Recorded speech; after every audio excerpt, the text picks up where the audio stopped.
Firing के order हुए हैं, लोग हट जाए, इस तरह की कोई अपील की गई थी? हाँ, मैंने की थी। वो ये था कि मैं मौके पर उस टाइम गया था, मुझसे डीएम साहब ने कहा था, एसपी साहब ने कहा था कि आप मौके पर जाएं और भीड़ को आप सेटिस्फाई करें।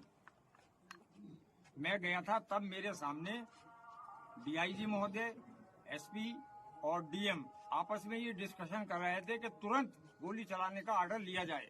कौन कर रहे थे? एसपी साहब थे, डीएम साहब थे और डीआईजी साहब थे।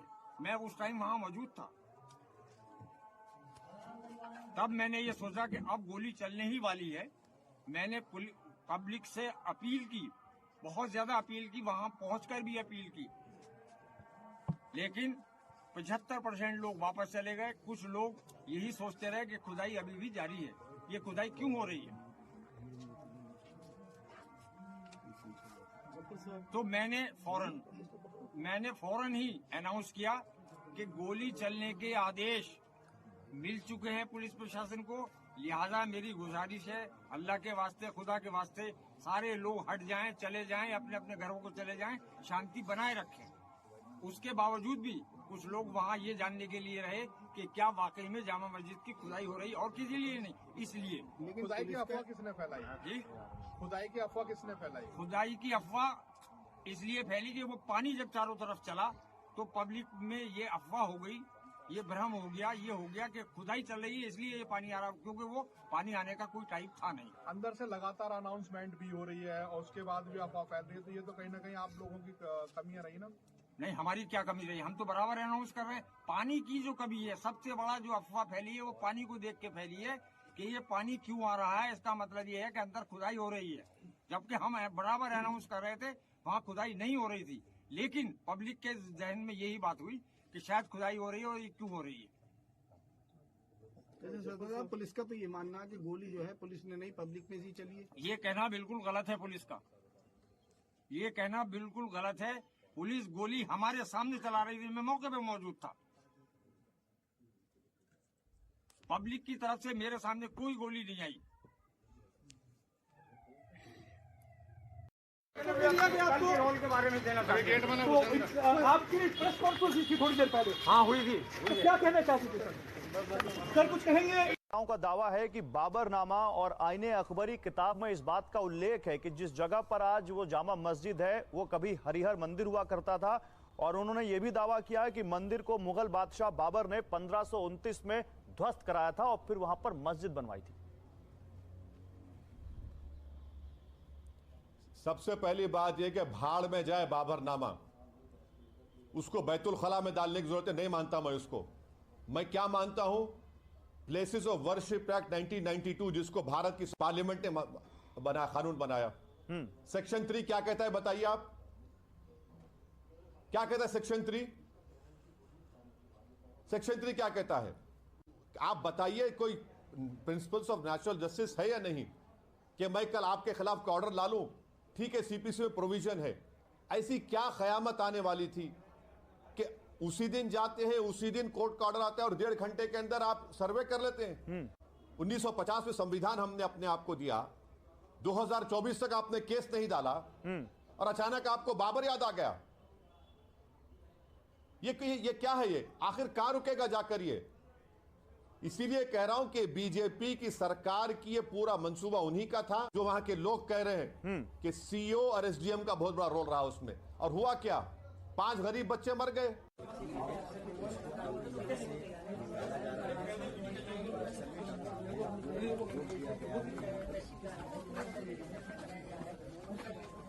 तुम्हें भी टीवी पे चलना है।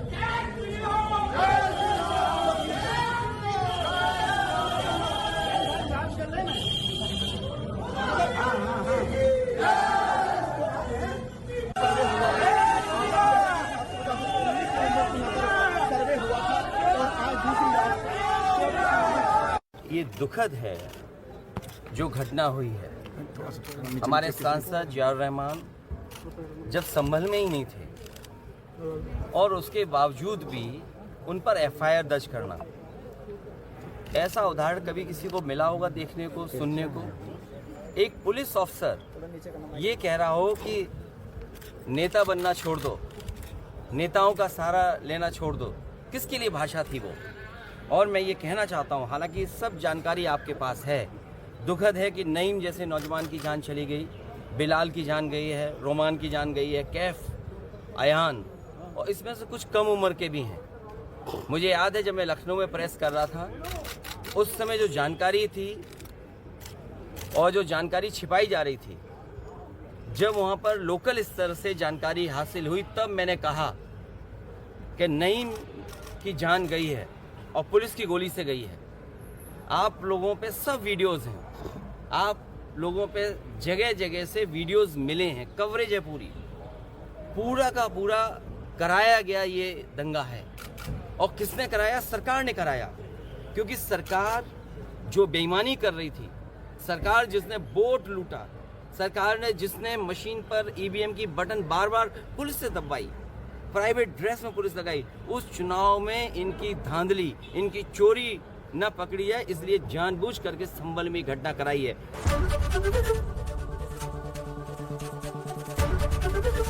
एबीपी गंगा, खबर आपकी, जुबान आपकी।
संभल में मंदिर के नाम पर जो हुआ, जिस तरीके से हुआ, वो दुर्भाग्यपूर्ण है।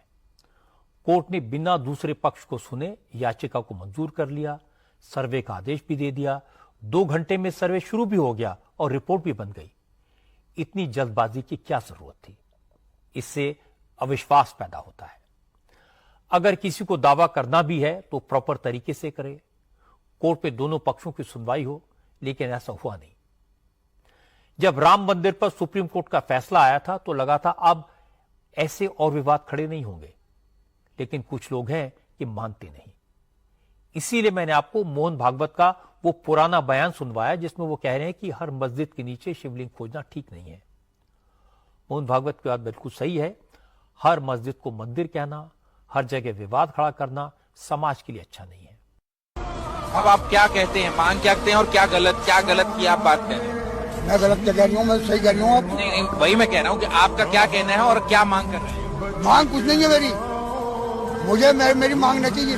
मेरा तो बच्चा चला गया, मैं क्या बात करूँ? मुझे नहीं चाहिए 2 लाख 3 लाख 5 लाख, मुझे नहीं चाहिए। मेरा लगा दिया था, मुझे नहीं चाहिए, मगर मेरा बदला चाहिए। ऐसा बदला ये है, जिसने मारा उसको गोली मारना। किसने मारा? जिसने मारा, किसने तो मारी, ये गोली मारी है, पुलिस ने तो मारी है गोली, पुलिस ने गोली मारी है ना, उन्होंने चलवाई है गोली, पुलिस ने गोली मारी है, उनसे बदला नहीं।